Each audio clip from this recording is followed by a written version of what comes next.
Bon! Mama. Halika, kumain ka rito.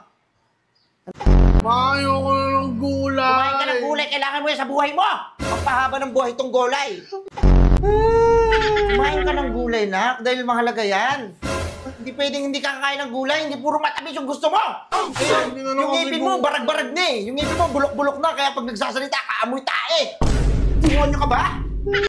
Oo na, lagi na lang gulay, ginagawa mo na akong kambing eh. Ay, gulay ulam nyo, amin fried chicken, tsaka Oo! Fried chicken sa kanila oh! Ang sarap ng ulam nyo ah.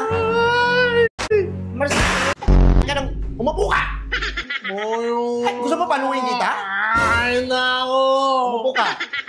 Hindi kayo magugulay. Kaya ikaw, hindi ka matalino, hindi ka kumakain ng gulay. Hindi ka kumakain. Ang arte-arte mo, gusto mo lagi fried chicken? Gusto mo lagi hotdog? Anak mayaman ka ba? Lumaki ka bang may gininto ang kutsara? Kainin ko na. Ayoko na talaga. Papaluin kita! Sige, hindi ka kakain! Sige. Inom ka ng inom ng tubig, kaya ang bilis mo mabusog eh. Bugbugin na kita! Ano mga nun, tortang talong na lang.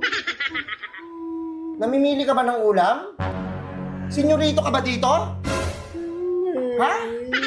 Oh, shit! Paluin ko yung bibig mo! Hoy! Ganito kumain ng gulay o ganito, ha? Kailangan hindi ka mapapaitan para nandun yung sustansya.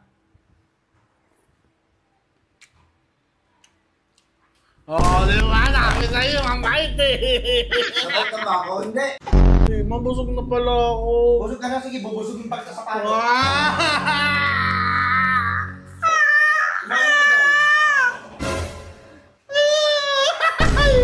Sisipatin kita!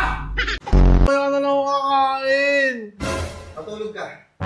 Matulog ang lalaro kami mo eh. Oo, lalaro. Matulog ka. Maglalaro.